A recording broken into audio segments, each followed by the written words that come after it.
friends, it's Lisa with One Lisa Show, and we're in my corner, Lisa's corner, and it's Friday Sews. There was no Friday Sews last week because I took the afternoon off and went to my county fair to see how I did with my my baking. Every year I enter baked goods into the fair because I love blue ribbons. And it was the opening day of the fair, so I wanted to check it out, and I had an opportunity to go with my nieces and my mom and my sisters. And we went to the fair, and I won a few ribbons. So did I win anything? I entered a handful of items, and I did get 4 ribbons this year. I got a first place blue ribbon plus a sweepstakes for my white sandwich bread. I did get a second place for my peanut brittle, and I believe I got 3rd place for my biscuits, buttermilk biscuits, and 3rd place for my French baguettes. Not bad. I'd rather get ribbons than no ribbons, so I'll take it. Also, I've done a lot of sewing the past 2 weeks since there was no Friday Sews. I'm wearing today one of my most recent makes, and that is a fabric. This is a t-shirt I made. This is the Deer and Doe Plantain tee. My first time making it. It's a free pattern, and it's on Deer and Doe's website, and I think you sign up for their newsletter and you can download it for free or something like that. It was very easy to make. This is a double brush poly from Joann's, and this is actually a scrap of fabric that I had. I wanted to try this pattern out. It is a lower scoop neck, and I don't mind it. I'm wondering if I'm going to change the next one and just raise the neckline just a hair. But I'm really happy with the fit. I think I could even go one size smaller if it's a super stretchy fabric. Besides baking for the fair, making pickles, my neighbor graciously gave me a bag of pickling cucumbers that she grew in her garden and had extras. So I also made pickles this week. I've worked and I've done a lot of sewing. I made a bottle green, a gingham dress.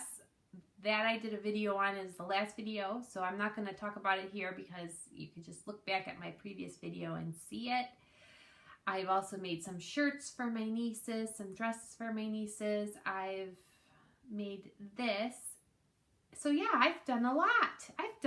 The last 2 weeks. I'm very proud of myself. I do have it written down. I've been keeping track in my sewing journal. Thank goodness for that. And I've also... Let's talk about working on a pile of fabric that's also in a previous video. A pile of fabric that I want to use, but I haven't. And this is where maybe you relate. You get to a point where you buy a fabric because it's adorable or you just are drawn to it. Whatever reason, the artwork, the texture, the feel, the drape, it's a cute print, it's a funny print, or for whatever reason you're drawn to this fabric. Maybe it's on sale, so you purchase it and you're getting all these different ideas. I could do this with it, I could do that with it, or maybe there's, you already said, I'm gonna make this. Or I have a lot of those fabrics, and you get to a point with those fabrics. Well, this is what I've heard and what I've experienced. You get to a point where it becomes now too precious to use. It's like your Lord of the Rings and your Gollum, and you're like, my precious. It's too much. You can't cut into it. There's this weird phobic reaction or anxiety because you've held on to it so long. No project is good enough for it. I want to avoid that. I have these gorgeous fabrics that I have bought or received this year, and I am so looking forward to wearing them in public. But I can't wear them as just sheets of fabric. I have to turn them into something. Yesterday, my Realtor Association had our annual meeting, and I wore the most recent dress I made. It's a cross front gingham check dress, sleeveless. I'm not a big fan of sleeveless. I wore it with a little cardigan. I was voted in for treasurer of our association for the upcoming year. I'm excited and nervous about that. However, a lot of people asked me, is this one of your creations? Did you make this? And here I am thinking, I did, but are you asking me because it looks homemade? Or are you asking me because I've posted things on, on Facebook? I don't post my makes on my Facebook page anymore. Now, last night I did post a picture of me in that and just said, thank you to everybody that asked about this. Yes, here it is. Here's what I made. This is the pattern in case you are interested. And, but I haven't for a long time because people are constantly asking me to make them stuff. And as we've kind of all discussed before, I don't mind helping people out in a pinch that I care about, but random people that are my friends on Facebook or someone that I maybe worked with years ago just want to save a buck. I'm not, this is my hobby, and it costs me. It costs me time, energy, effort, and money for fabrics and all the haberdashery that goes with it. So a lot of women asked me, did you make this? Did you make what you're wearing? And I did, and I was a little nervous.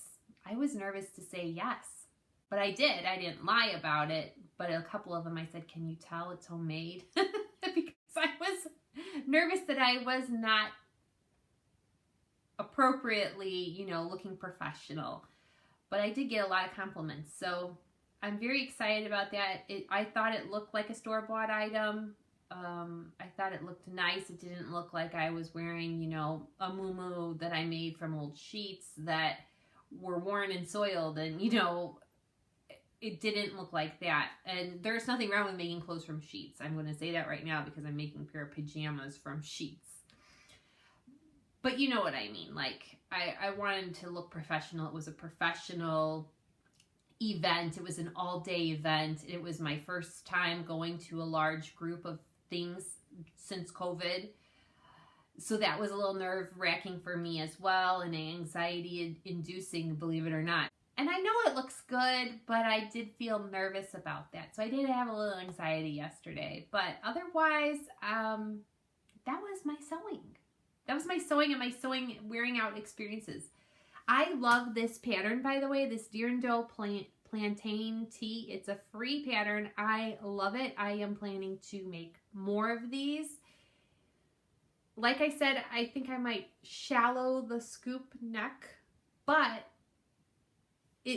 I like it. It's fitting me well. Sometimes I have an issue with my shoulder fits, and sometimes I have an issue with my waist or my chest because we're all shaped differently. This feels good. I'm very pleased with it, even the length, everything. I'm going to the fair today. I want to look at my ribbons again and check out my competition because that is something I do. And maybe if you're a quilter, I'd like to do some sewing in next year's county fair. So I have to up my game, but I want to check out the competition, what gets a ribbon, what doesn't in sewing this year. And the only way to do that is to go and spend some time by myself and take a look and take my notes. I hope you guys have a fabulous weekend. Thank you. If you like this video, please give me a thumbs up or consider subscribing if you haven't done so already. And if you are a subscriber, thank you so much. This has been an awesome outlet for me, and I appreciate all of you and all the comments and the friendships that I'm making in the process. Bye-bye.